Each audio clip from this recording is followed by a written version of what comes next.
proyectos dedicada al diseño y fabricación de componentes electrónicos y sistemas automotrices.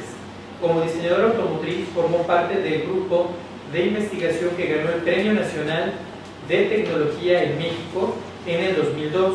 En ese mismo año ganó el premio al mejor maestro en el Instituto Tecnológico y de Estudios Superiores de Monterrey por el desarrollo de los primeros cursos en México de manufactura esbelta e innovación en la ingeniería. Sus principales intereses en investigación son la sustentabilidad corporativa, la manufactura sustentable, el diseño de productos sustentables, el proceso de innovación tecnológica, la contabilidad de carbono, la evaluación del ciclo de vida de las operaciones industriales, la captura de carbono de las centrales termoeléctricas, los efectos de las energías renovables en la salud y medio ambiente y el desarrollo de combustibles renovables con especies de microalgas. El doctor Sánchez es el titular de los cursos de energía y medio ambiente, diseño de productos sustentables y ecosistemas de innovación, manufactura sustentable, negocios sustentables y tecnología que se ofrecen en el posgrado en sustentabilidad y gestión ambiental de la Escuela de Extensión de la Universidad de Harvard. Bienvenido, doctor Ramón. Muchas gracias.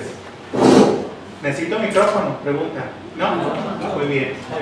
Bueno, déjenme, antes que nada quiero darles las gracias por estar aquí. Y pues, creo que no se mencionó algunas de las cosas que tienen que ver con lo industrial. ¿Saben ustedes cómo terminé en sustentabilidad? ¿No oyeron? Manufactura sustentable y nuevos productos sustentables y todo sustentable y todo eso. Yo terminé en lo de sustentabilidad no por ser una hermanita de la caridad, sino por ahorrar dinero. Antes yo era gerente de varias plantas de manufactura en China, en México y en Estados Unidos. Tenía 11.800 personas bajo mi supervisión, pero resulta que el gobernator, no les tengo que decir quién es, no, empieza a dar incentivos para todo lo que era la industria limpia y la producción limpia, y el gobierno de Baja California hizo reciprocidad.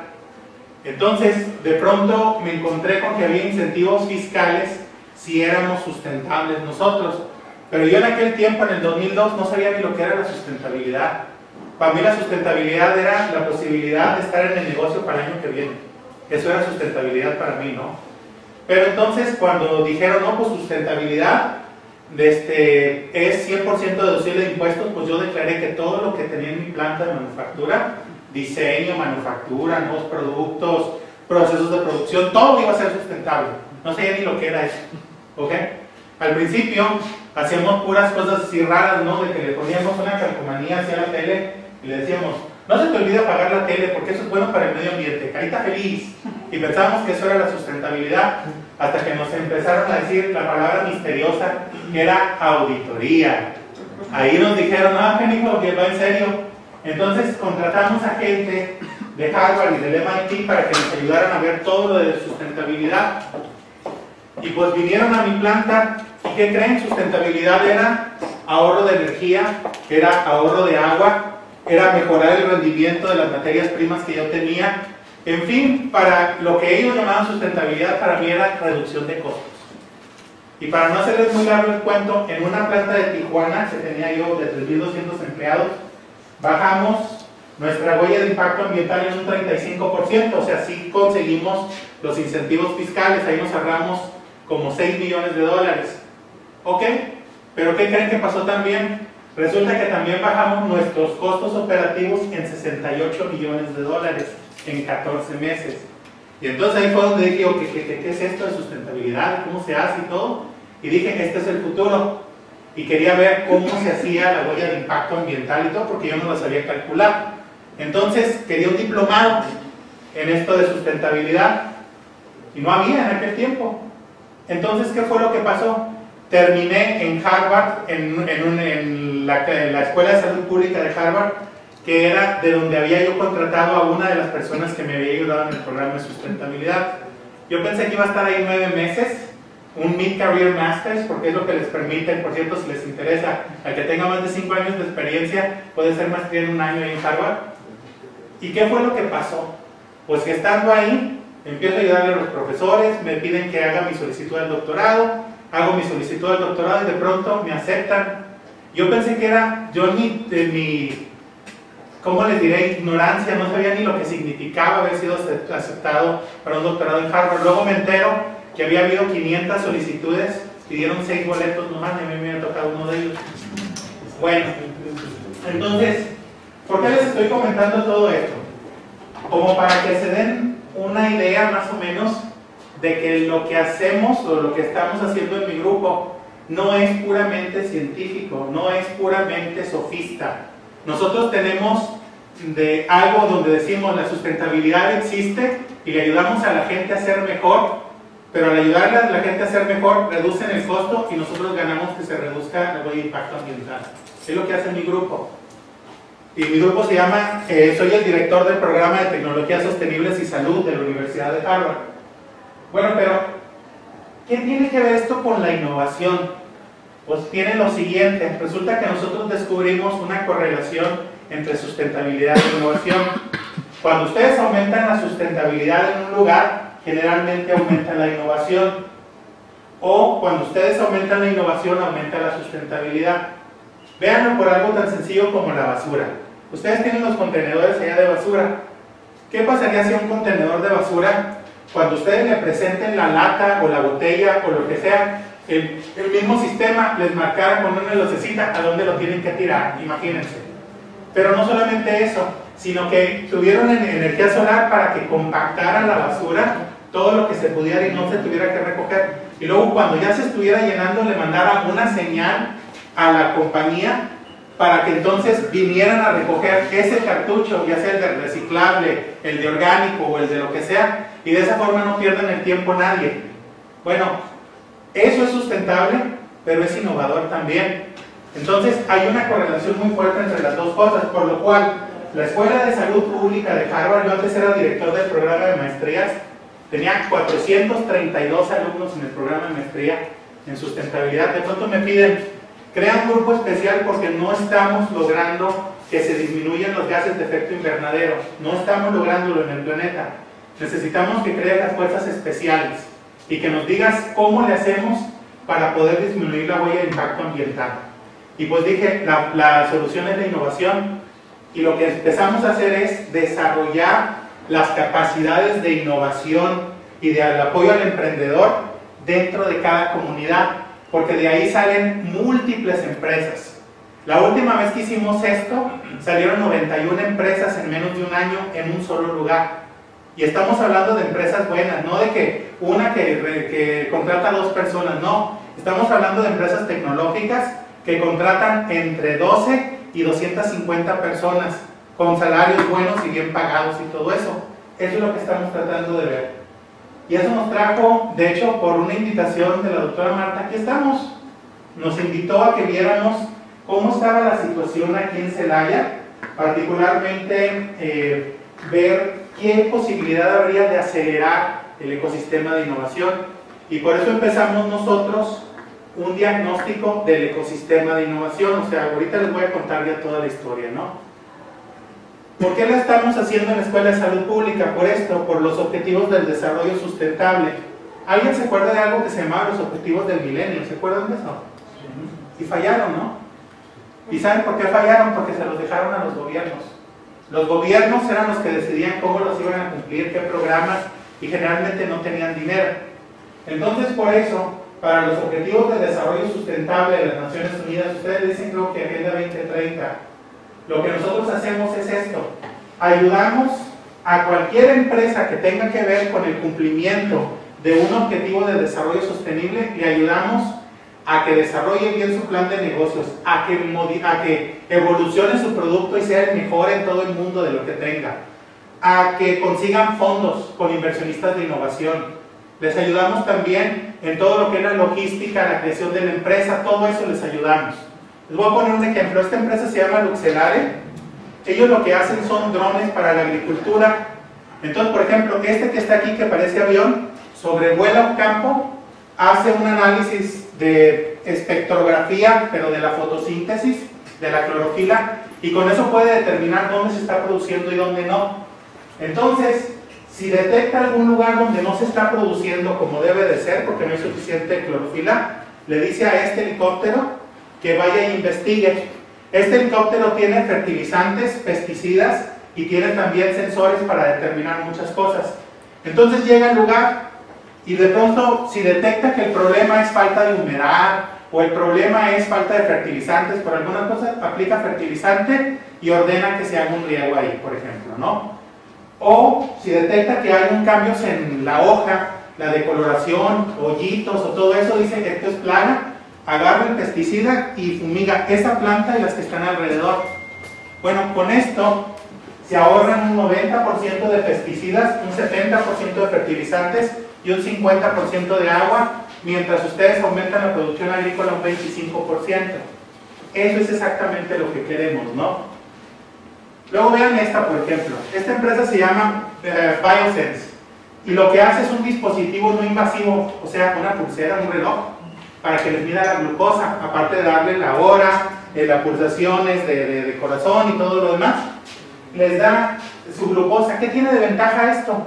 Que ustedes pueden manejar su glucosa de forma adecuada. Supongan que ahorita nos comimos una galleta allá afuera y yo tengo problemas donde no puedo recibir bien la insulina o soy resistente a la insulina. Entonces inmediatamente esta cosa me dice que acaba de subir la glucosa, haz algo, como que tan sencillo como levantarse, duplicas tu metabolismo y con eso empieza a bajar mucho más tu glucosa en lugar de que te quedes ahí sentado o acostado o lo que sea, o te dice camina, o te dice haz otra cosa como que toma cantidades bastante fuertes de agua para que puedas limpiar lo que sea, pero ya te recomienda. Y entonces tú estás modulando tu glucosa, pero de forma adecuada. Esa es otra empresa. Y vamos viendo esta de aquí. Esta de aquí, de hecho, es local. Ellas operan en Jalisco y en Guanajuato. Esencialmente, esta empresa, Macagua, lo que hace es, este sistema está en un lago, está flotando en un lago. Utilizaba energía solar para poder limpiar los lagos, de que no tuvieran plantas acuáticas, microalgas, lo que fuera, ¿no? Pero ellos pensaban que si le decían al gobierno que pusieran uno de estos en cada uno de los grandes lagos que tenemos por aquí, el lago de Chapala, algunos de los lagos locales y todo, que les iban a decir que sí. ¿Y qué creen? Les dijeron que no. ¿Por qué? Porque cuesta. Pero entonces cuando fueron conmigo, yo les modifiqué su plan de negocios y esto mismo que tienen aquí, que limpian el agua con ozono, ahora lo que hacen es, en cada casa tienen un tinaco que tiene un panelito solar, que de hecho ni se nota, en la tapa. Entonces, cuando llegue el agua, la limpian perfectamente como si fuera una potabilizadora, entonces tienen agua calidad garrafón dentro de su casa. Y es gratis porque es solar. Así les modificamos y con esto cumple pues, con todos estos objetivos de desarrollo sustentable. Entonces, todas estas personas tienen mentes brillantes, tienen muy buenas ideas. La bronca que tenemos es que viven en lugares donde el soporte a la innovación, los sistemas de soporte a la innovación son muy bajos o son inexistentes y entonces es muy difícil que puedan escalar sus ideas. El clásico es de que ganan un concurso estatal, ganan el nacional, ganan el internacional, se devuelven como héroes de la patria, se toman una foto con Peña Nieto y de ahí en adelante ya valió, no pasó nada. Entonces, eso es lo que pasa generalmente, porque no existen los andamios, vamos a decir así, de innovación para que puedan hacer grande su empresa, ¿no? Bueno, ¿y esto por qué es?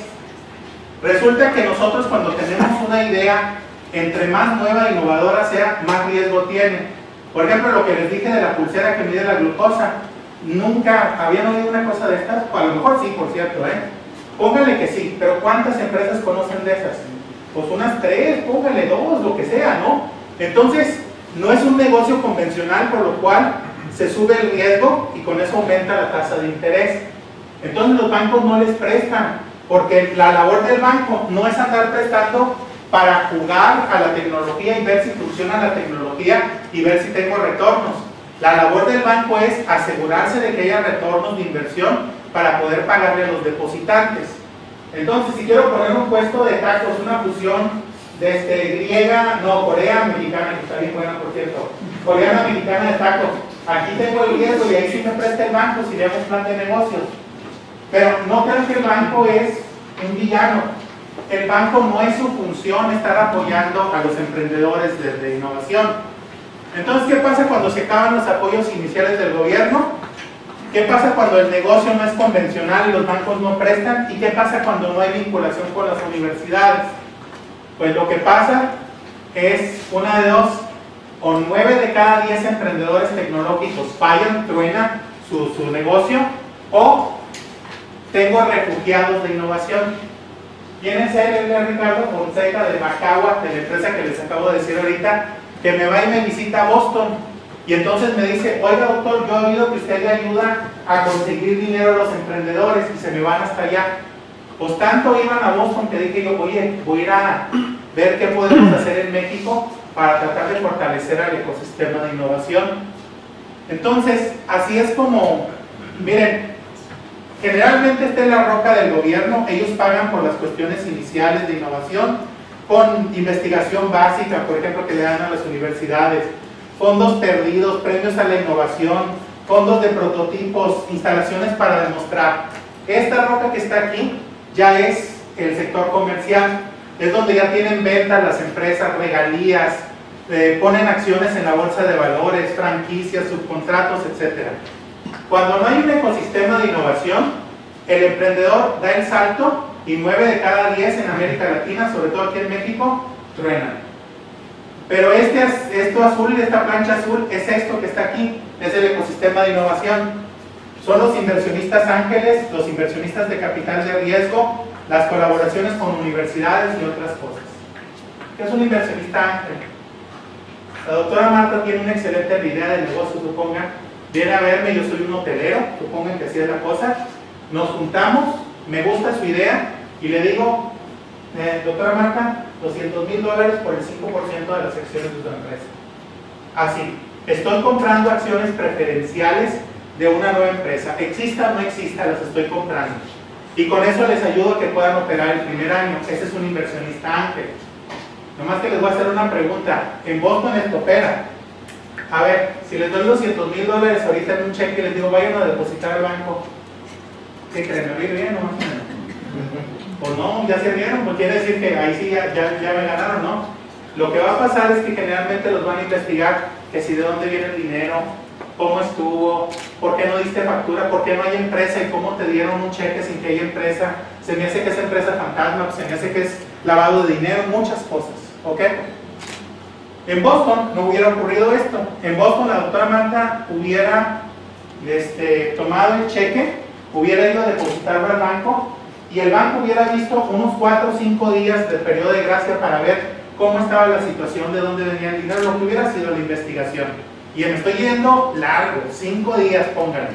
Pero al 5.º día ya hubiera dispuesto del dinero, ya se pone a trabajar, renta una oficina, empieza a contratar gente y ahí está. Y nomás dio el 5% de las acciones de la empresa. Muy bien. ¿Qué es un inversionista de capital de riesgo? Ya cuando operaste el primer año, que tienes algo de producto, que tienes clientes, como le dicen en inglés, que tienes tracción, o sea, ya tienes algunos clientes, ya entonces haces tu plan de negocios en forma y luego te vas con un inversionista de capital de riesgo, haces una presentación de PowerPoint de 15 minutos y ahí es donde te dicen: oye, por $3 millones quiero el 25% de las acciones de tu empresa, y empieza el estira y afloja, ¿no? El famoso Shark Tank es una ficción, es entretenimiento, eso no ocurre. Generalmente no es un solo inversionista el que anda ofreciendo, sino es un grupo de capital de riesgo que está evaluando el plan de negocios y que te hacen preguntas a lo bestia hasta que deciden: te voy a dar tanto por tanto % de tu empresa. Eso es un inversionista de capital de riesgo. Y es esta plancha, ¿no?, que se ve ahí, miren, es esta planchita que se ve aquí, son estos. Bueno, ¿cuántos inversionistas de capital de riesgo conocen que estén operando aquí en Celaya? Vamos poniéndonos guapos, 3 a 5, supongo. Vamos suponiendo, pero yo la verdad no los detecté en el ecosistema, en el diagnóstico. ¿Cuántas aceleradoras hay? Pues creo que hay en León, pero no hay aquí. Por ejemplo, ¿sí hay aquí? Bueno, luego las vemos, pues entonces. Luego, pero el acelerador es de que tienen una lista de inversionistas y cuando va el emprendedor te presentan al inversionista. ¿Eso es una aceleradora? Lo que tenemos aquí. La incuban desde el origen, plan de negocios. Pero eso ya es incubadora, ¿no? Bueno, independientemente, ¿saben cuántos inversionistas de ángeles hay en Boston? Como 1500. ¿Cuántos inversionistas de capital de riesgo? Entre 400 y 500 grupos de capital de riesgo. Y Boston tiene 3 millones de habitantes. Entonces, pues lo que vemos nosotros es que no hay la suficiente densidad de inversionistas de innovación, y por eso un emprendedor aquí en México batalla mucho para poder escalar su empresa, para poder hacerla grande, expanderla. Entonces esa es la situación que tenemos, ¿no? Y en base a eso lo que hicimos nosotros fue creamos una herramienta en línea junto con la Universidad de Celaya, donde estábamos viendo cómo estaba el ecosistema de innovación de Guanajuato. ¿Cómo se hace este diagnóstico? Se ven las mejores prácticas a nivel mundial en Boston, en Silicon Valley, en Nueva York y en otros lados, como para saber qué preguntas vamos a hacer, para ver cómo está la situación. Y entonces se hizo un diagnóstico en línea, que de hecho en todos estos lugares lo hemos hecho en América del Norte, y ahí es donde nosotros encontramos distintos aspectos de desarrollo dentro del ecosistema de innovación. Por ejemplo, cómo se encuentran los mecanismos de propiedad intelectual. ¿Sabían ustedes que la mayoría de los encuestados le tienen miedo un poquitito a revelar sus ideas porque tienen miedo de que se las roben? Pero hay unas formas de contrarrestar eso, y eso es precisamente lo que queremos ver. O por ejemplo, les había hablado del inversionista ángel, que lo podían acusar, ¿no?, de lavado de dinero o de otras cosas. Bueno, estos marcos financieros, ¿cómo le hacemos para poder reestructurarlos? Y hay muchas otras cosas. Por ejemplo, la internacionalización. ¿Qué es eso? Supongan que mi empresa no es para hacer dinero, sino que es una empresa social, o una empresa cultural, o una empresa de diseño puro, ¿ok?, que no va a sacar nada. Bueno, pues el dinero no lo voy a conseguir ni aquí en México, y no creo que lo vaya a conseguir en Boston, y no creo que lo vaya a conseguir en Silicon Valley, pero lo voy a conseguir en Hartford, Connecticut, o lo voy a conseguir en París, o lo voy a conseguir en Tokio. Pero la gente no se sabe ese caminito, dónde puede ir a conseguir dinero para distintos tipos de empresa, ni los contactos para ir, ni cuáles son las leyes allá, ni nada de eso. Eso es la internacionalización, y en eso pues es otra cosa que medimos nosotros. Al final les voy a decir cómo salió Celaya. Antes de que se den golpes en el pecho, les voy a decir que están al nivel de la Gran Bretaña, así que no se den golpes de pecho, ¿ok? Salieron con un 50 en escala del 1 al 100 en innovación, y salieron con un 50 pues también en escala del 1 al 100 en sustentabilidad. Ahora, no son malas noticias, y la razón por la cual les decía yo que no se dieran golpes en el pecho es porque generalmente casi todas las ciudades o grandes ciudades fuera de Silicon Valley, de Boston o de Nueva York salen más o menos en los mismos niveles cuando empiezan. Y tienen ustedes algunas características que realmente les ayudan mucho. Y miren, sí hay diferencias en distintas ciudades de Guanajuato. Por ejemplo, podríamos ver, no tenemos suficiente en León, pero de todos modos, miren, el índice de innovación en León salió en 57, un poco más alto que aquí, y el de sustentabilidad en 52. Aquí se lo atribuimos a la existencia de aceleradoras, un poquitito más fuerte allá, ¿no? Pero por ejemplo, Salamanca me sale bajo en innovación y me sale más o menos igual en sustentabilidad. Pero podríamos decir que casi todo Guanajuato es igual, se podría decir, que es muy parecido. Entonces les voy a decir qué le duele a Celaya, y ustedes me dicen qué piensan de esta situación. Por cierto, cuando decimos madurez, les presento a gestación temprana, gestación tardía, expansión temprana, expansión tardía, aquí es donde se encuentran ustedes en Celaya, madurez temprana y madurez plena. Miren el caballero bostoniano ¿no? Esencialmente, para que lo podamos visualizar un poco, hagan de cuenta que Celaya se encuentra en el estado de madurez, ya más allá de la adolescencia, ya como en sus 20, así a principios de sus 20, Todavía no sé qué hacer, pero más o menos como que ya estoy empezando a ver qué profesión y todas esas cosas, pues así se encuentra ahorita Celaya. Pero está bastante bien. Vamos viendo las debilidades más importantes del ecosistema local. La primera, el diagnóstico muestra que se tiene que fortalecer la regulación de los inversionistas de innovación. Para acabar pronto, no hay leyes de innovación.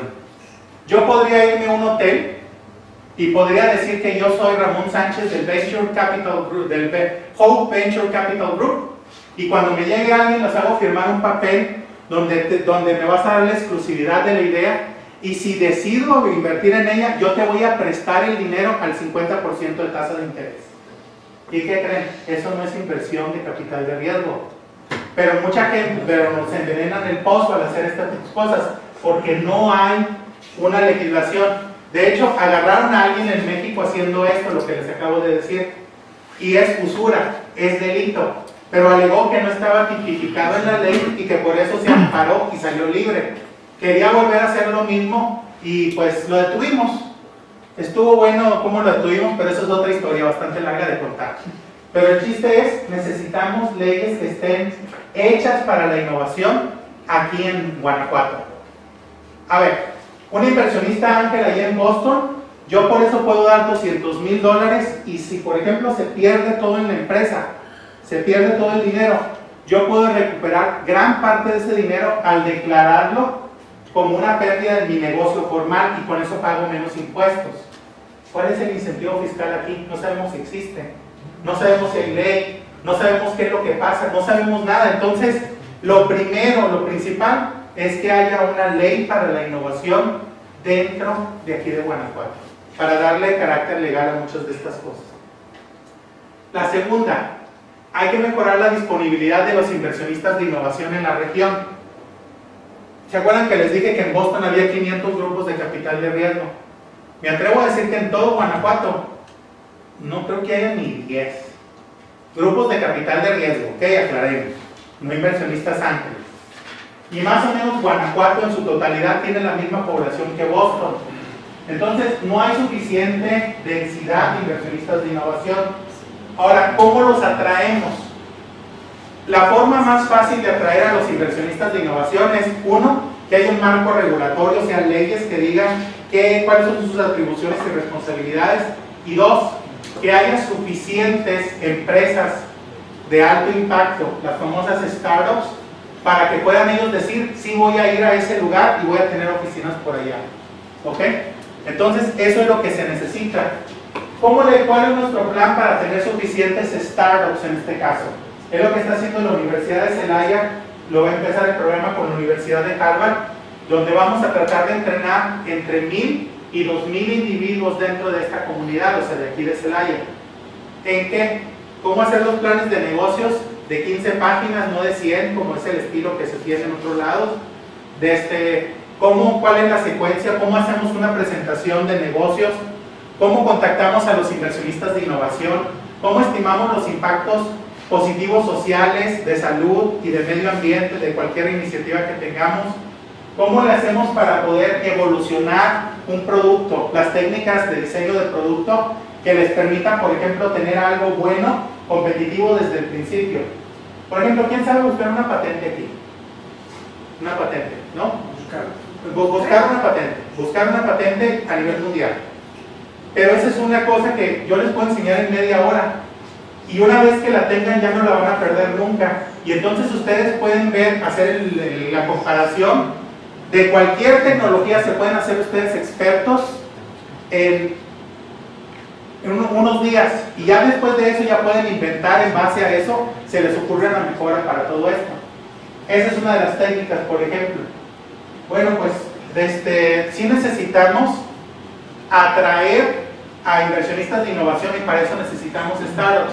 Por eso vamos a hacer un programa de educación generalizado aquí en Celaya, para ver si con eso aumentamos el número de empresas de alto impacto, de microempresas de alto impacto. Y pues muchos de ustedes van a decir, oye, pero ¿cómo sabes que no van a salir salsitas, negocios de comida, entrega de comida, no sé qué tantas cosas. ¿Saben cómo lo sé? Porque una vez que les enseño las técnicas, ya es muy difícil que desarrollen otras cosas. Muy bien. Luego, hay que mejorar el nivel de internacionalización y las conexiones con otras ciudades. Era como lo que les decía. Tienes una empresa social, hay ciertos lugares a quienes puedes acudir y estos son los contactos. Y esta es la lista de inversionistas de innovación que apoyan eso. O filántropos de riesgo. ¿Quién sabe qué es un filántropo de riesgo? ¿Quién ha oído de eso? Un filántropo de riesgo es, hagan de cuenta que hay una fundación y esta fundación se comporta como un grupo de capital de riesgo, excepto que no están buscando un retorno económico, sino un retorno social. Entonces, el que me garantice el mejor retorno social, a ese le doy dinero a fondo perdido. Eso es un filántropo de riesgo. ¿Ok? Bueno, pues, ¿dónde están los filántropos de riesgo? ¿Dónde están los inversionistas de innovación en agricultura? ¿Dónde están los inversionistas de innovación en energías renovables? ¿Dónde están los inversionistas de innovación en videojuegos? ¿Dónde están? Así por el estilo. Eso es la internacionalización. Y desafortunadamente, todavía tenemos áreas de oportunidad ahí, porque el 17% de la gente considera que el ecosistema de innovación de aquí de Celaya no tiene relación con el exterior, y el 46% piensa que la única relación con el exterior es a través de las universidades. ¿Ok? Y voy a ir con, espero que sea la última debilidad para irme a las fortalezas. Miren, la otra debilidad es incrementar la efectividad de las aceleradoras de negocios. Miren, hay una diferencia entre incubadora y aceleradora. Una preincubación e incubación es desde que tú tienes la idea hasta que tienes tu plan de negocios bien como debe de ser, que tiene los números de mercadotecnia, los números financieros y todo eso, pero tienes hasta el plan de negocios solamente. Eso es incubación. Aceleración es, una vez que ya tienes el plan de negocios, todo lo que se necesita para ejecutar el plan de negocios, conseguir clientes, conseguir a tus proveedores, por ejemplo, el conseguir dinero con inversionistas de innovación, con inversionistas del capital de riesgo y todo eso para que tengas dinero para hacer tu empresa, eso es aceleración. Y que te enseñen técnicas avanzadas de otras cosas. Bueno, pues resulta que aquí en Guanajuato, bueno, particularmente en Celaya, la aceleración es una de las áreas de oportunidad o una de las cosas que tenemos que fortalecer.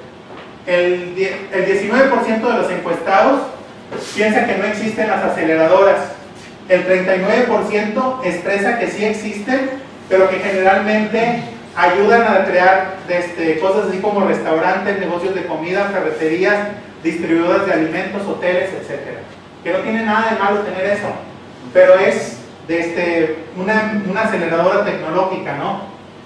Y déjenme ver la última, creo que es esta, la última debilidad. Esta encontramos una gran asimetría de la información en cuanto a los apoyos del gobierno.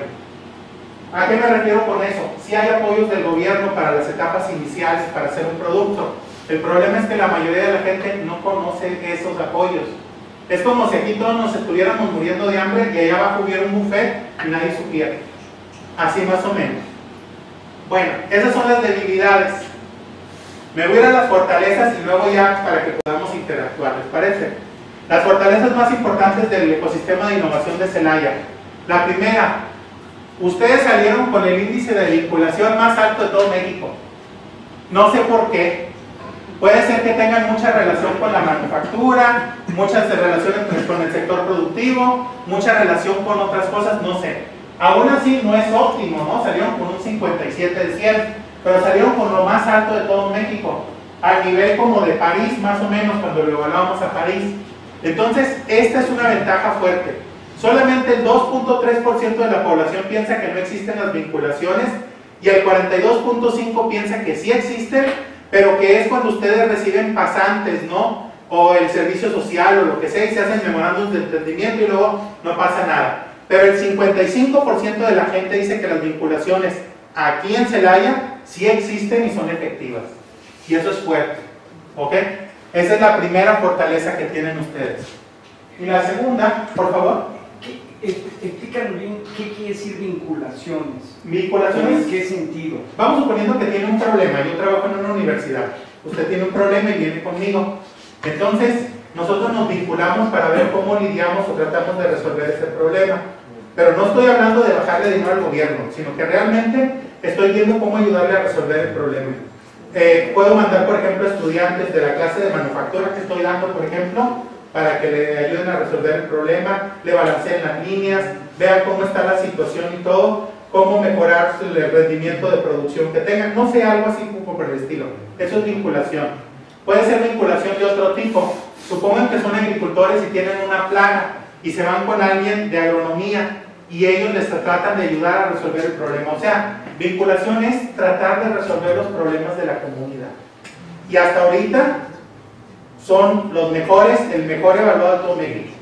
Y he hecho este análisis más o menos como en 50 ciudades de todo México y ustedes salieron los mejores evaluados.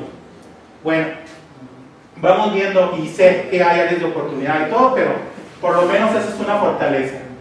La segunda fortaleza, y esta es la más importante, es la diversidad profesional de lo que ofrecen ustedes aquí en Celaya.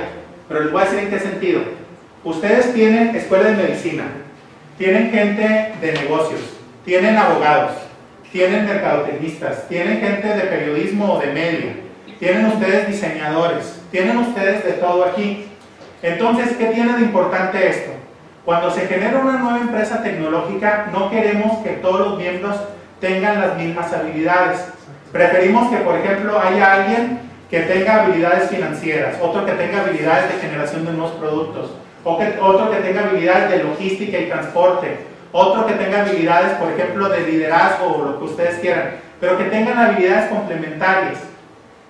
Un equipo débil, para nosotros ahí en Boston lo definimos cuando, por ejemplo, es una compañía de dispositivos médicos y el director general es un médico, el director o directora de operaciones es un médico, el director o directora de mercadotecnia es un médico, el director o directora de logística es un médico, y ahí vemos equipo débil, porque no hay forma de que podamos decir que se están complementando los miembros del equipo. Bueno, aquí salieron muy bien. Ustedes salieron con 77.3 de 100. Aquí se están yendo ustedes a niveles de Washington DC, de Nueva York, cuando lo hablamos la primera vez, lo cual indica que ustedes en el siglo XIX, sospecho que ya estaban listos en esto. ¿Qué es lo que nos pasa? ¿Qué es lo que más o menos se necesita?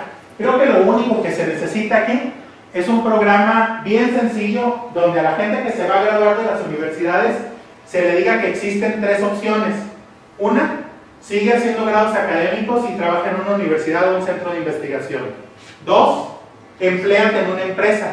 Y la tercera vía es el emprendimiento, que ahorita sí decimos empléate y no sé qué, pero así para nuestros adentros estamos, hey, no te arriesgues, no te arriesgues, si no, no te vas a casar, si no, no vas a ser gerente antes de los 30, déjate de esa cosa que no sé qué es startup y todo eso. Y es lo que hacemos la gente que nos quiere, es lo que nos dice generalmente.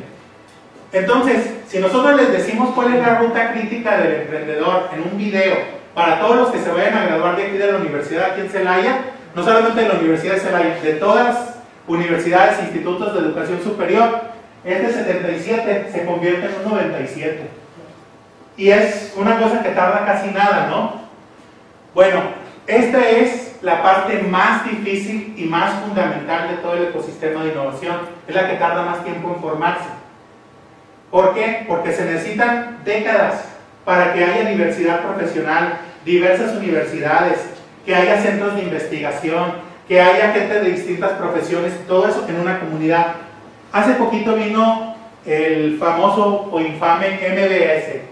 ¿Quién es? El príncipe de Saudi Arabia, que va a ser el rey, ¿no? Y me fue a ver y me decía, en Europa, estaba dando una conferencia y me dice, oye, yo quiero que hagamos un ecosistema de innovación en la nueva ciudad del rey. Y yo acá como que no puedo. ¿Por qué no puedes? Porque la ciudad del rey en este momento es un llano y no hay nada. No puedo crear una universidad de la nada, no puedo crear centros de investigación de la nada, no me puedo traer al talento de la nada. Entonces, eso ustedes ya lo tienen y me atrevo a decir que lo han tenido por mucho tiempo. Y esta es una de las partes fundamentales del ecosistema de innovación.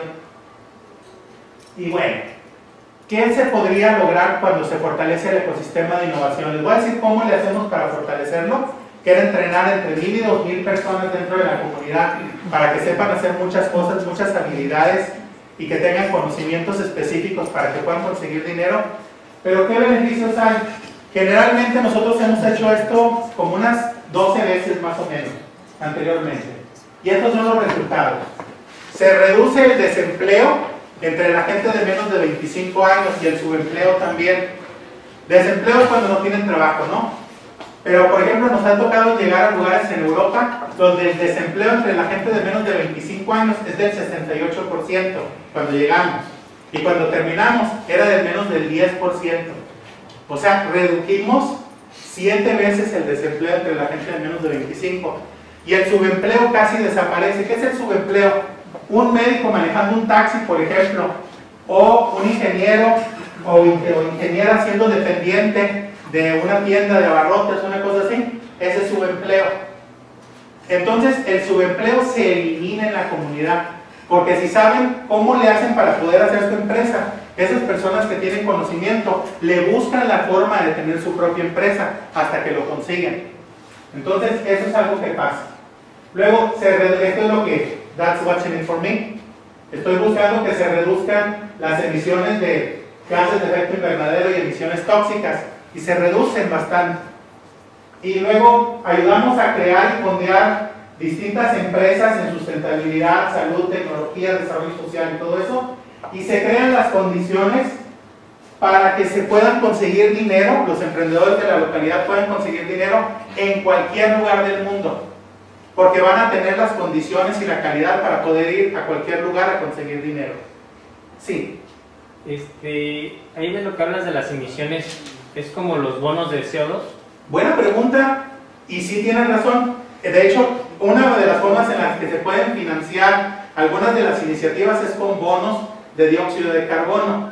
Hay otras que, por ejemplo, solamente por justificar los impactos de salud y sociales, si son positivos, te da un préstamo, por ejemplo, del Fondo Verde del Banco Mundial al 0.02% de interés anual a 30 años, o sea, dinero gratis.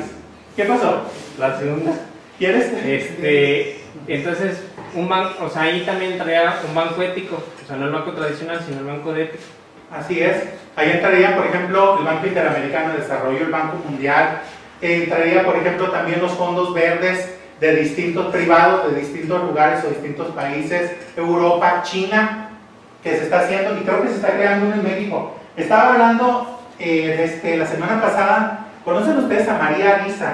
Ella es la presidenta de la nueva bolsa de valores que se llama Viva, Bolsa Institucional de Valores se llama. Sería como el Nasdaq de México. Y me estaba comentando que quieren poner ellos unas emisiones precisamente para poder apoyar a las empresas que tengan impacto social e impacto medioambiental positivo. O sea, de ahí va a venir, ¿no? Y por ejemplo, si estamos hablando de salud en la cuestión de cuestiones de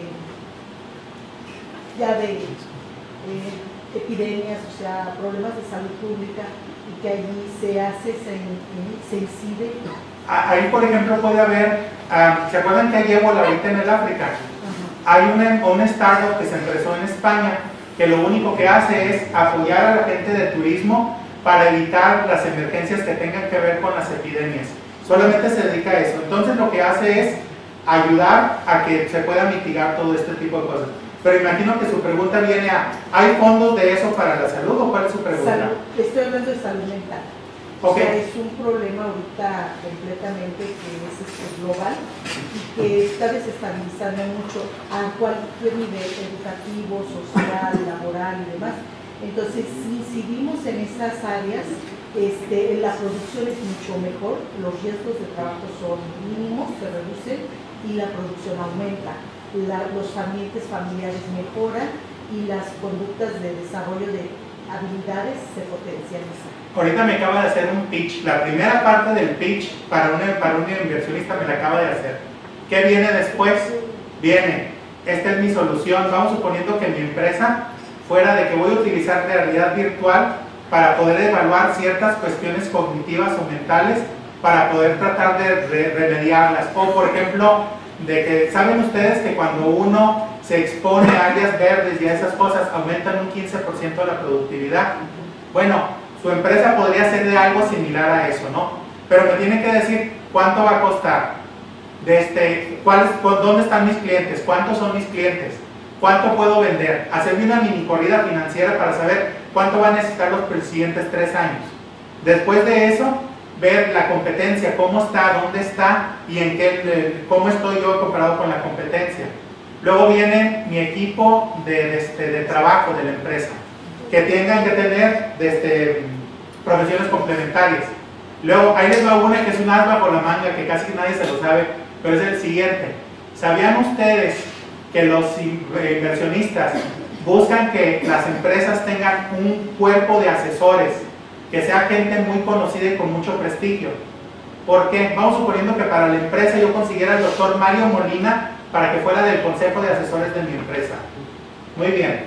¿Qué pasa si se cae la empresa, si truena la empresa? ¿Qué le pasa al prestigio del doctor Molina? Entonces, ¿el doctor Molina ustedes creen que va a dejar que se caiga la empresa? No. Entonces, uno de los secretos del plan de negocios en Estados Unidos es tener gente con experiencia, exfuncionarios públicos, gente que haya tenido sus propias empresas antes, gente que lleve mucho tiempo en cierto sector o lo que sea dentro de su consejo de asesores. Y entonces, ese es el seguro para los inversionistas, porque saben que esas personas no van a dejar caer la empresa. Luego, al final, hacen un resumen de todo lo que dijimos anteriormente, lo ponen en una página al principio del plan de negocios y ahí está el plan de negocios. Pero, ¿qué tenemos aquí en México? El estilo, no voy a decir de qué organización que termina con DEM o termina con CIT o no sé qué tantas cosas, pero hagan de cuenta que el plan de negocios es misión, visión, historia de la empresa, historia de los integrantes de la empresa, y que no sé qué, y hasta la página 40 ya saben qué hace la empresa. ¿Qué creen? No es así el plan de negocios. Entonces, esa es una de las técnicas que va a aprender la gente y es lo que vamos a ver. Pero lo importante es lo que acaba de decir, detectar necesidades. Toda startup tiene que empezar con una necesidad y resolver una necesidad. Y todas las herramientas que reciban en el programa van a ser para poder tener una empresa que tenga la posibilidad de resolver esa necesidad y que sea sustentable financieramente hablando. Eso es todo. Muy bien. Pues fíjense que ya habíamos llegado a preguntas y respuestas porque las conclusiones eran que se necesitaba de todo el mundo y creo que aquí lo acabamos de decir, ¿no? Entonces, ahora sí, ¿más preguntas o más comentarios, por favor? Oye, lo de que manejas de inversionistas de riesgo, aquí en México sí hay, pero son fondos y los fondos para poder entrar pues necesitan una calificación, o sea, como que no hay mucho dinero al alcance a menos que te metas por un programa gubernamental o que te metas por... En esta parte, tú comentas en la parte internacional, sí hay más dinero que puede entrar a estos pequeños grupos de inversionistas. Total y absolutamente. Miren, por ejemplo, les comento cómo le hacen. Sobre todo si ahorita ya tienen una empresa, esto lo podrían hacer. Fíjense bien. Ustedes tienen la empresa Celaya S.A. de SRL o lo que sea, ¿no? De responsabilidad limitada. La tienen ahí. Y tienen ustedes Celaya USA, que es otra empresa americana. Aquí la tienen. Pues entonces ustedes lo que hacen es, los mismos dueños son los de Celaya de responsabilidad limitada de México y de Celaya USA LLC. Pero Celaya USA es la que le hace el pitch a los inversionistas de capital de riesgo. Entonces, le dan el dinero, los $3 millones y dan el 20% de las acciones de Celaya USA a los inversionistas de capital de riesgo. Supón que les dan $3 millones. Bueno, dejan 100,000 en Celaya USA y ustedes, Celaya México, emite acciones y Celaya USA las compra y así es como ustedes están transfiriendo el dinero a México sin pagar muchos impuestos ni nada. Claro que pagan impuestos, pero no el 40, 50, 60%. Bueno, entonces, ¿cuánto nos dura $2.900.000 en Celaya, México? ¿Cuánto creen que nos dure? Más o menos que en Estados Unidos. Más. ¿Qué es lo que va a pasar? ¿Por qué? Entonces al inversionista hasta le conviene darles dinero sabiendo que van a hacer esto. Y ustedes pueden transferir el dinero para acá y con eso ya pueden tener una startup en forma como debe de ser aquí en México consiguiendo dinero en el extranjero. Ya ven, esa es otra técnica que nosotros enseñamos. Como un joint venture. Es un joint venture, es como cuando una compañía canadiense invierte en una minera mexicana, o cuando hacen maquilas de que, por ejemplo, el 50% es de la compañía americana y 50% de la compañía mexicana, es igual. Pero entonces, esta es una de las técnicas que nosotros enseñamos, y entonces la respuesta es sí, sí podemos conseguir dinero en el extranjero y traernos a México. Ahora, tenemos que ver también otras cuestiones. Una cosa es decir que vamos a ir a hacer pitching allá, pero otra cosa es ¿con qué dinero?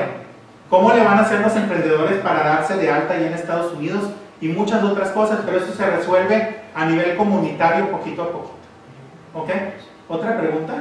Sí, por favor. ¿Cómo haces para crear ese mercado de, vamos a decir, de financiadores o de gente que esté dispuesta a hacer Los Ángeles localmente? Localmente es Porque mucha... ha habido intentos, Sí. pero hasta ahorita no he visto nunca una cuestión que sea verdaderamente exitosa. Es que primero necesitamos leyes de innovación. Si yo, por ejemplo, soy hotelero aquí, ¿cómo voy a ser inversionista ángel si sé que le doy el dinero al emprendedor y puede ser que no lo vuelva a ver nunca en toda mi vida, ¿no? Entonces no tengo ninguna garantía de ningún tipo. Entonces el tener leyes para la innovación, eso es lo primero. Por ejemplo, ¿qué pasaría si yo pudiera deducir el 50% de lo que yo le dé al emprendedor, lo pudiera deducir como pérdida en mi negocio? Supongan. Eso es lo primero, el primer paso. El segundo paso es, para poder atraer a la gente que hace inversiones en innovación, necesitamos empresas de alto impacto aquí en la región. De lo contrario, ¿a qué vienen? ¿Se vienen a pasear? ¿De alto impacto como cuáles? Vamos suponiendo la que acababa de decir yo, la de que mide glucosa, la pulsera que mide glucosa. Un panel solar que sea biológico, por ejemplo, se les serviría a ustedes. ¿Qué es eso? Ponen una proteína entre dos vidrios, lo alimentan con agua, lo exponen a cualquier tipo de luz, incluso luz tenue, y con eso genera hidrógeno. Ese hidrógeno se puede utilizar ya sea para generar energía eléctrica o calórica o para combustible de vehículos. Entonces, ese tipo de empresas. Ahora, les voy a poner otra mucho más Vamos viendo, por ejemplo, una empresa española que es una startup, así también. Hay una persona allá en España que lo que hizo es determinó las emisiones de gases de efecto invernadero por kilogramo de cualquier ingrediente de lo que utilizaban los restaurantes. Y luego se iba a las recetas de los restaurantes y les decían a ustedes cuáles eran las emisiones de gases de efecto invernadero por porción. Eso es un startup, ¿ok? Pero fíjense qué efecto tuvo eso. En el sur de España, pues van a decir, a los españoles, ¿qué les va a interesar lo de las emisiones de gases de efecto invernadero? Sí, puede ser que a ellos no, pero a los alemanes sí. Entonces iban los alemanes al restaurante, ¿y cómo justifican ustedes venderle a un alemán una milanesa de pollo en 10 euros cuando la carne de res cuesta 10 euros también? Se lo justifican diciendo que las emisiones de gases de efecto invernadero se disminuyen 4 veces si ustedes comen la carne de pollo. Y se llenaba el restaurante. Se llenaban los restaurantes y tenían que abrir otros. Esos son los startups. Esa legislación que nos hace falta, ¿hay algo internacional que podamos revisar? No, pero les puedo dar la de Boston. Internacional no hay, pero podemos ver las de Boston y podemos ver aquí también qué es legal y qué no es legal. Miren, por ejemplo, en el angeleo, la razón por la cual ustedes los analizarían, si ustedes llegaran con un cheque de $200,000 al banco, la razón por la cual analizarían a todo el mundo es porque no saben de dónde viene el dinero. Para ese dinero mal habido. Pero si hubiera un registro de ángeles estatal de aquí en Guanajuato, vamos suponiendo las personas que tienen parques industriales o hoteles o lo que sea y que dicen, yo quiero diversificar mi portafolio de inversiones, me voy a registrar como ángel dentro de aquí de Guanajuato. Entonces, si están dentro del registro de ángeles y una de las personas del registro da dinero al emprendedor, probablemente no vaya a haber ningún problema y puedan utilizarlo tal y como lo utilizan en Boston. Esa es una solución. O por ejemplo en Sonora salieron con las asociaciones civiles de innovación. ¿Qué es eso? ¿Sabían ustedes que todas las empresas de lucro, con fines de lucro, pueden dar hasta el 8% de sus ganancias totales y recibir un 100% de deducción fiscal? ¿Quién da el 8%? Nadie. Bien poquita gente. Pero entonces, si ustedes dan el 8% a una asociación civil, la asociación civil inmediatamente les puede dar un voucher para que ustedes deduzcan eso de impuestos y ustedes ya ganaron. ya dicen que están apoyando a la innovación y esa asociación civil se comporta como un ángel inversionista. ¿Ven? Hay formas de darle la vuelta, pero necesitamos ver cuál es conveniente aquí en Celaya. ¿Ok? ¿Preguntas? ¿Más preguntas? Como que tengo muchos false positives cuando hacen así, y es donde me digo, ahora, pregunten. Se me hace un poquito complicado en la parte de salud mental, porque entre esos vacíos que tenemos está la ley de salud mental, que falta el reglamento, pero si no tenemos la salud mental en el nivel estado, tampoco a nivel nacional. ¿Cómo podríamos hacer? Porque, bueno, tengo el doctorado en Public Health allá por Estados Unidos por ustedes, y la forma en que se maneja son diferentes, pero ¿qué tanto podríamos utilizarla como para hacerlo de acá? Aquí utiliza el poder de los 1000 o 2000 personas que van a estar dentro del programa de educación. Si hay un loco así, el doctor Sánchez, diciendo que necesitamos reglas y leyes para la salud mental, van a decir, cuidado con el alborotador ese, ¿no? Si en cambio somos 2000 personas de todas las profesiones, de todos los backgrounds y todo, y decimos, escuchamos a la doctora y nos dijo exactamente cuáles eran las cuestiones de salud mental y por qué se necesitan reglas de salud mental, y los 2000 lo pedimos al gobierno, es muy diferente. El gobierno va a decir, esto es una necesidad real, vamos a ver cómo lo turnamos a comisiones, a legislativos, a lo que sea, y vamos a ver qué se hace. Pero hay que utilizar el poder de los números. Esa es mi recomendación ahorita por mientras, que nos ha funcionado muy bien. Más. Si se tiene una empresa que hace algún producto convencional, hablando del área de plásticos o metalmecánica, pero quieres un préstamo, quieres ver de qué manera innovar dentro de ella, aunque el proceso casi es el mismo, puedes cambiar, hacerla sustentable. Ahí viene la vinculación, por ejemplo. Ajá. ¿Qué pasaría si yo te dijera que hay un plástico que es 100% biodegradable a los 6 años después de que termine el uso? Y es comestible incluso para las especies, las tortugas y todo eso. Eso es innovación. Pero ya con eso yo ya puedo justificar ante un inversionista que te dé dinero. Y vamos suponiendo que no sea eso. ¿Se acuerdan? Celaya, México y Celaya, USA. ¿Qué creen? También funciona Celaya, México. Celaya, USA pide un préstamo al banco, hace historial crediticio, le pide un préstamo al banco al 4% de interés anual y hace lo mismo. Emite de acciones y le pasa todo el dinero de Celaya, USA a Celaya, México. Ni siquiera tienen que tener algo de super innovación para poder decir que pueden conseguir dinero. Pero eso, por ejemplo, se aprende ahorita en el programa que vamos a tener de educación. Y ahí, pues, oigan, ya no sé cuál es la tasa de interés en México, pero cada vez que menciono que ya es el 4%, incluso el 3%, todo el mundo se me queda así. Pues sí, pues se me quedan viendo. Pues sí, pero sí, nomás que es Celaya, USA, y dejas algo ahí como para poder protegerte, y lo haces de Limited Liability Corporation, entonces algo pasa, declaras quiebra y se acabó todo, ¿no? Ah, que ya ven. Hay que empezar, pero hay que empezar a ver todo esto, ¿no? Muy bien. A ver. Pues aquí el tema es esa descoordinación que tenemos. Todo lo que nos estás diciendo lo hemos visto así como flashazos, pero nada concreto. Ahorita lo que estamos viendo es que se puede juntar todo. Ahorita hay mucha gente que está haciendo sus estudios y está haciendo innovación, pero solo nada más donde queda, no saben si es viable, si económicamente sustentable, todo eso. Entonces esa parte es la que nosotros pensamos que necesitamos amarrar. Hay también el desarrollo económico, el ángel inversionista, el desarrollo económico del Estado. Si hay un programa, ¿cuántos funcionan? La verdad no sé, porque no tenemos un inventario. Pero podemos tener un inventario en directorio, pues. Y también, bueno, aquí la idea era que también hay mucha gente que se ha dedicado a la investigación, pero solamente para publicar algo y generar un ingreso. Pero no es, a lo mejor, ni lo conocemos, y la idea es ese inventario de cosas para saber cómo se puede.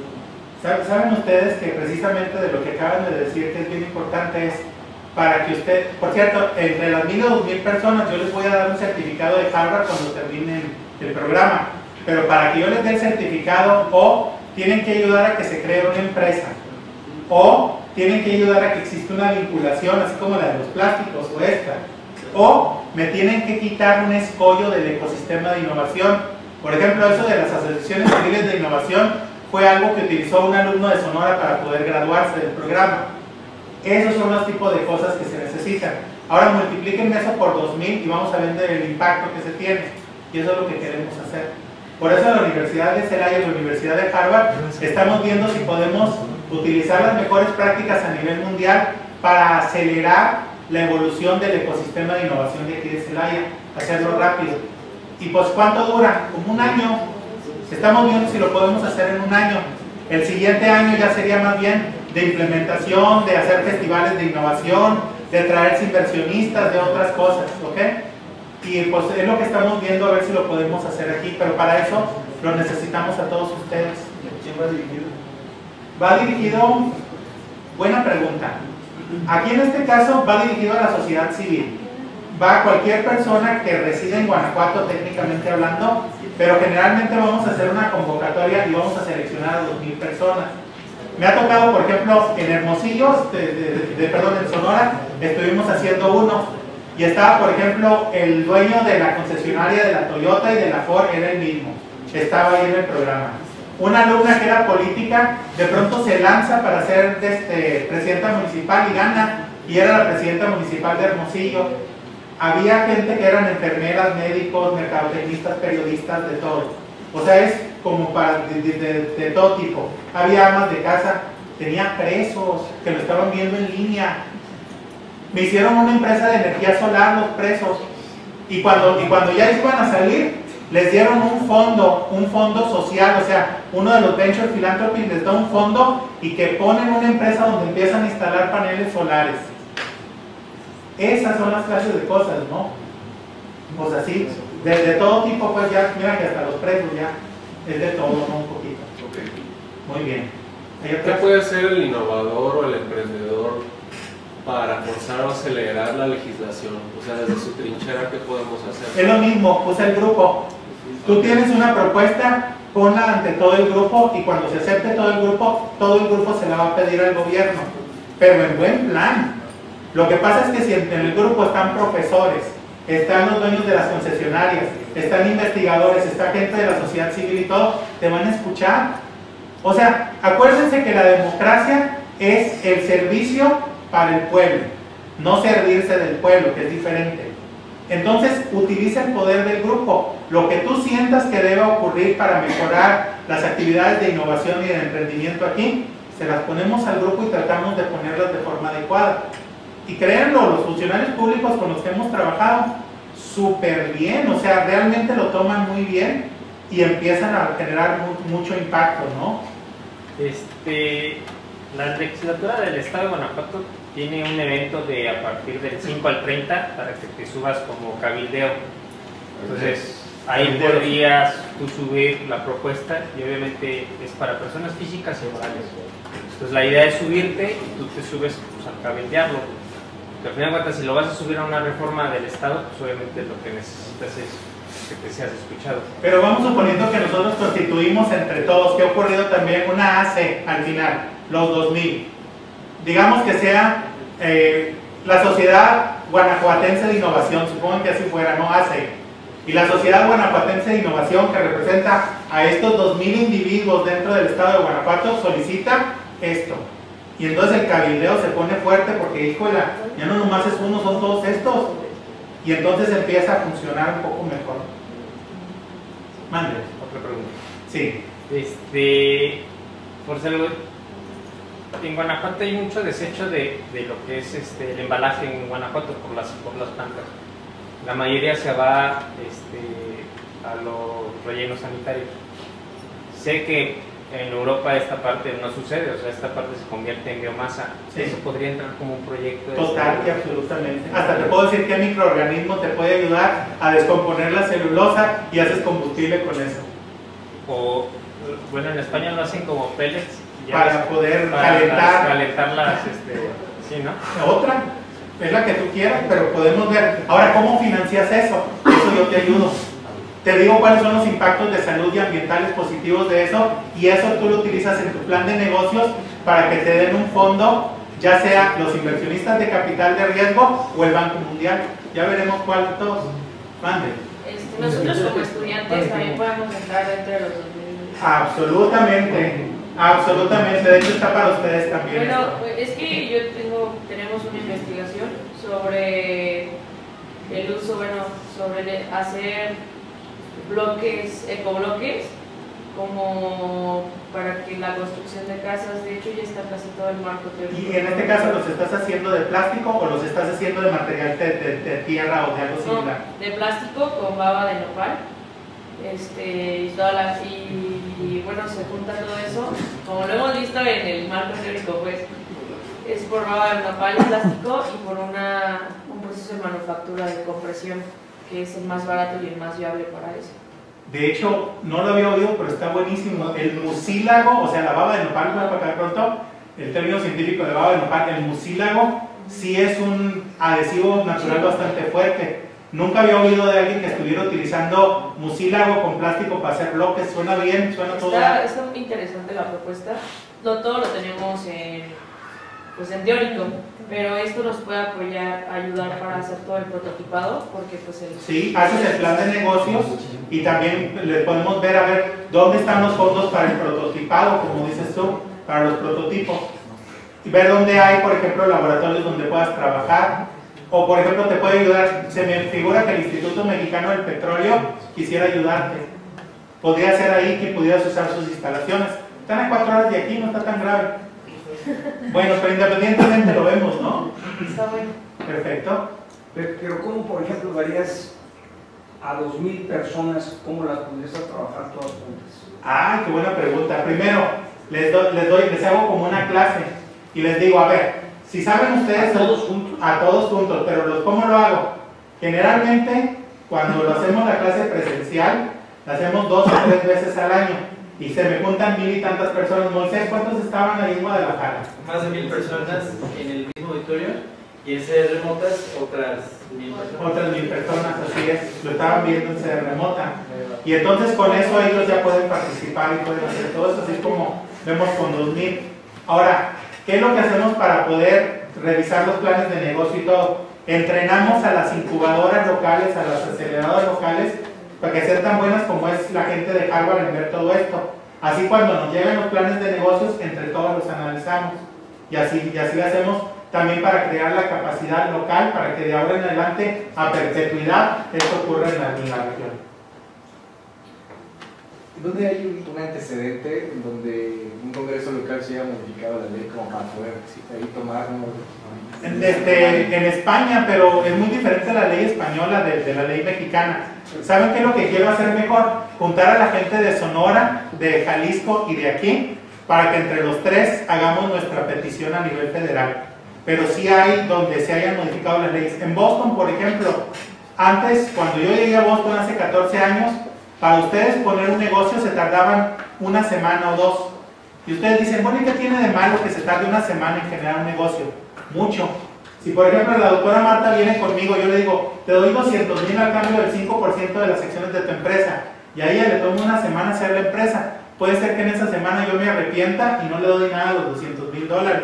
En cambio, si se tarda horas o un día, está muy difícil que yo me arrepienta. Entonces, ahí en Boston ocurrió, por ejemplo, ese es un antecedente que te puedo dar. Así es. Mande. ¿No le gustaría asociarte a mi empresa? Si te metes al programa de educación, claro que nos estamos asociando, pero de otra forma, ¿eh? Muy bien. ¿Alguna otra pregunta? ¿No? Oigan, pues muchísimas gracias y la verdad, lo que quiero es que por favor participen, vean esto. No es un diplomado más, es algo que podría transformar aquí a la ciudad de Celaya y les pido que por favor lo vean de esa forma, ¿ok? Miren, lo peor que puede pasar es que al final, les voy a decir algo que me ha pasado anteriormente. En algunas ocasiones les enseñamos a los emprendedores muy bien a cómo conseguir dinero en el extranjero y se me pegan al extranjero y no hacen inversionistas locales. Ese es el peor resultado que he tenido en toda mi vida. Se me pegan al extranjero a conseguir dinero. Pero generalmente no ocurre, generalmente sí desarrollamos al inversionista local y sí desarrollamos todos los elementos del ecosistema. Entonces, pues espero que participen y espero pues que todo nos salga bien y que en 2 o 3 años andemos muy contentos. Mande. La convocatoria se nos va a hacer llegar por medio de la Universidad de Celaya. ¿La universidad? Sí, así es. ¿Cuál está el programa? Buena pregunta. Esperemos que empecemos como que en febrero o marzo del año que viene. No más allá de abril, yo creo. Si no, nos arrepentimos. Sí, ¿verdad? Pero la verdad creo que va a funcionar, va a estar bueno. ¿Ok? Bueno, muchas gracias. Nada más compartirles este miércoles a las 7 de la noche va a estar el doctor Ramón Sánchez en el teatro aquí de la Universidad de Celaya para dar la conferencia sobre el plan de acción para fortalecer el ecosistema de innovación. Están cordialmente invitados y si pueden compartir también esta información con sus colegas, con sus empresarios, con las personas que ustedes conocen. Muchas gracias. Muchísimas gracias. Gracias.